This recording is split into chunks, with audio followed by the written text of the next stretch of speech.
fluoride does not prevent dental problems and is a dangerous toxin. You don't need this chemical to get great teeth and health. In this video you will learn about the dangers of fluoride and how it destroys your health. You will also learn about the fraudulent fluoridation of our water supply and fluoride's use in nuclear weapons. And finally, you will learn how to avoid fluoride altogether. Fluoride has become the lifeblood of our modern industry. Industry is using to produce high-octane gasoline, aluminum, steel and beryllium, uranium, computer circuit boards, pesticide ski bags, Teflon carpets and much more. The use of fluoride increased in the 1920s when the aluminum manufacturing boomed. You need to use fluoride to make steel and aluminum from Earth's ore. But fluoride is the industry's most devastating pollutant. Fluoride is also a waste product of the fertilizer manufacturing process. Before authorities regulated fluoride, it used to damage crops and cattle near fertilizer plants 100 years ago when they just dumped it in the nature. But then the industry had to put wet scrubbers on to catch the fluoride. But the problem was that it was really expensive to dispose of this toxic waste. But then a company in Pittsburgh called Alcoa, led by Andrew Mellon, found a way to reduce this cost. According to EPA regulations, sodium fluoride had to go into a landfill for toxic waste. Mellon got himself appointed Secretary of the Treasury. At that time it was in charge of the US Public Health Services. Mellon then found a market for his toxic waste in the municipal water supply. To pitch his idea, he used a scientist in Alcoa called Gerald J. He was the person that said that fluoride was good for our teeth. In 1939, he proposed that the US should fluoridate its water reservoirs. Cox was not a doctor or dentist, and he had ties to the largest producer of fluoride. Alcoa was backed by the US military, and they wanted to profit from fluoride. So in 1940, scientists noted that areas with high levels of fluorine had better teeth. But later it was found that these scientists had ties to fluoride companies. Fluoride is an extremely toxic substance. It's neurotoxic and causes birth defects and osteoporosis. It also damages the immune, digestive and respiratory systems. It also affects the kidneys, liver and brain and the thyroid. In elderly people, fluoridated water can cause hip fractures. And fluoride can also cause osteosarcoma, a rare bone cancer often found in young men. Fluoride can also calcify the pineal gland. It's an endocrine gland that sits between the two hemispheres of the brain. It's responsible for the synthesis and secretion of melatonin. Melatonin is part of the sleeping cycle. Fluoride can also impair glucose tolerance in diabetes patients. When the fertilizer industry catches fluoride through wet scrubbers, they have to wait until the concentration of fluoride is 23%. It is then sent to water supplies around the US. The same rock that you use to mine phosphate is also used to create uranium. So we don't know how much of this radioactive material that ends up in the fluoridation. The only organization that benefits by putting fluoride in the water is the aluminum and fertilizer industry. They can all of a sudden make money on a useless product. And by sending it off to water treatment plants, they don't have to follow EPA's rules for handling dangerous waste. According to international law, you can't dump fluoride in the ocean or other places because it's too concentrated.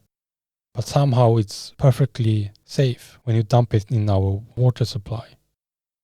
What not many people know is that fluoride is more toxic than lead and slightly less toxic than arsenic. Both these heavy metals are extremely toxic and may increase the risk of cancer. Arsenic is used to kill pests like rats and insects. Fluoride was behind the biggest air pollution disaster in US history. In this accident, 20 people died and hundreds got injured. Toxic air got stuck in the valley for 3 days. The fluoride damaged the farmers' crops and cattle. This accident showed that fluoride was capable of killing people. Fluoride was also behind the century's worst industrial air pollution disaster in Belgium's Meuse Valley in 1930. 60 people died and several thousands got injured during this air pollution. Panicked citizens ran for 3 days to flee from the toxic air. Thousands of pounds of leaked fluoride must have left the factory. The fluoride etched the windows, crippled the cattle, and damaged the vegetation. Another fact not many people know about is that the atomic bomb in the 1940s coincided with the birth of fluoridation. Authors Griffiths and Bryson obtained declassified World War II documents from the Manhattan Project. It was a secret US military program that produced the atomic bomb. Fluoride was the key chemical in the production of the atomic bomb. The US military used millions of tons of fluoride to yield uranium and plutonium for the atomic bomb. Fluoride was the leading chemical health hazard of the US atomic bomb program. It affected workers and nearby communities. The same people that created the atomic bomb also made the most extensive US study of water fluoridation. It was part of a classified operation called Program F. This study took place in Newburgh, New York from 1945 to 1955. The chief toxicologist of the Manhattan Project was Gerald J. He was also part of the committee in the Newburgh-Kingston trial of fluoridation. The scientists gathered and analyzed blood and tissue samples from Newburgh citizens. And they also got assistance from the New York State Health Department. The US Atomic Energy Commission then censored a study published by Program F. It showed that fluoride had serious health effects on people. Program F took place in the University of Rochester. The university also injected unsuspecting hospital patients with toxic doses of radioactive plutonium. Fluoride is used to enrich uranium for nuclear weapons and prepare sarin nerve gas. But somehow it's perfectly safe when you put it in the municipal water supply. Hazmat crews from all across our area responded to a chemical leak this afternoon in Rock Island. The chemical was so strong that it was burning through the concrete there. News 8's Christy Mergenthal has the latest. It was just before 1 o'clock Thursday afternoon when hazmat crews were called to the Rock Island water treatment plant for a chemical spill coming from this tanker truck. The chemical hydrofluorosilic acid is used to add fluoride to the plant's water. After several hours, crews were able to clean up the leak, allowing operations to return to normal. They had to cordon off the area, obviously, but as far as the treatment of the water and the amount of water being used by the public, there's no effect on that at all. Now, that acid that did spill out is a chemical that they actually use every single day here at the water treatment plant. It adds fluoride to the water. Reporting live in Rock Island, Christy Mergenthal, WQAD Quad Cities News 8. Thankfully, a vast majority of countries in the world do not fluoridate the water. So water fluoridation began in the 1940s. Dental researchers believe that fluoride's main benefit came from ingesting it. They believe that fluoride made the enamel more resistant to acids. But fluoride doesn't stop tooth decay at all. European countries that stop using fluoride in their water supply don't have more dental problems than fluoridated countries. Fluoride can destroy our teeth by causing a condition called dental fluorosis. It causes white spots on the teeth, which turn orange and then brown.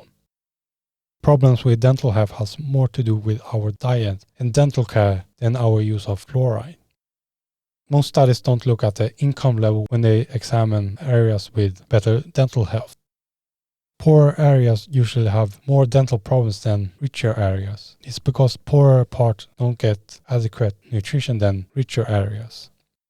Even if fluoride had some benefits, the way we deliver it through the water is extremely clumsy and inefficient. 99.5% goes to washing dishes, flushing the toilet, or watering the garden. That's an extremely inefficient way to spread fluoride. A doctor can't force a patient to take medicine without their consent. Fluoridation of our water violates the patient's right to informed consent. You can't control the individual dose. Measuring the concentration in milligrams per liter is not the same as controlling the dose. The dose is milligrams consumed per day. 1 liter of water contains about 1 milligram of fluoride. If you consume 2 liters of water, you get 2 milligrams of fluoride in your body. The more you drink, the larger the dose gets. People have different body weights or sensitivity to fluoride. Therefore, there is no safe way to give every person a safe dose. Bottle-fed babies, for example, receive almost as much fluoride as adults who drink 1 liter of fluoridated water. If we wanted to treat patients with fluoride, then it would be better to give them pills where you could control the dosage more easily. But when you put it in the water, there is no control how much people drink. And the water is not the only source of fluoride. So therefore there is no way to get a correct dose.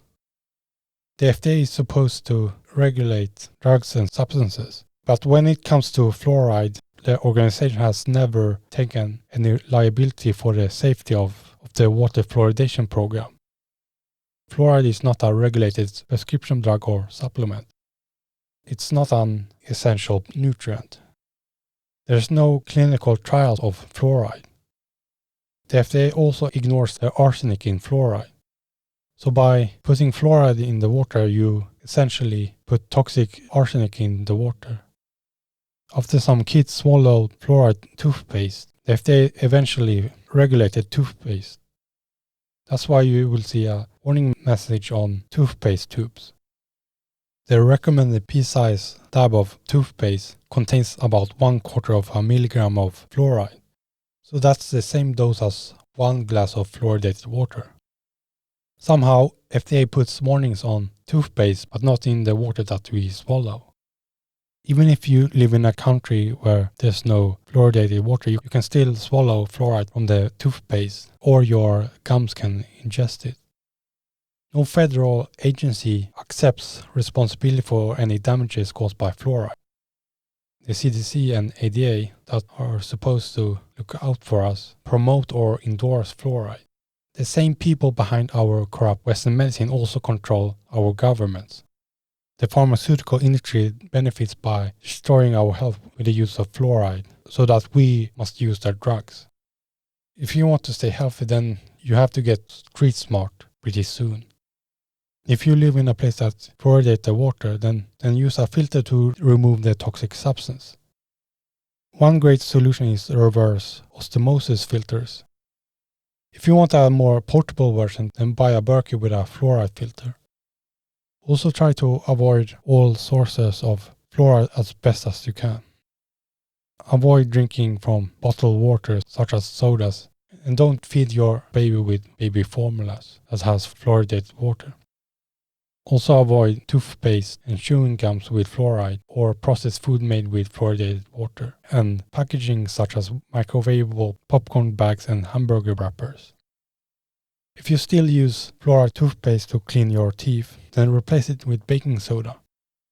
Also make sure to clean up your diet and avoid animal products. If you want to learn how to clean your teeth without using fluoride, then download our free dental guide. Learn 9 remedies you can use to improve your dental health without using fluoride. You will also receive 5 other bonus tips on how to get healthy teeth. If you like this video, then press the like button and subscribe to our channel. You can also visit our website cancerwisdom.net to learn other ways to treat cancer with natural remedies. Thanks for watching, and I'll see you soon.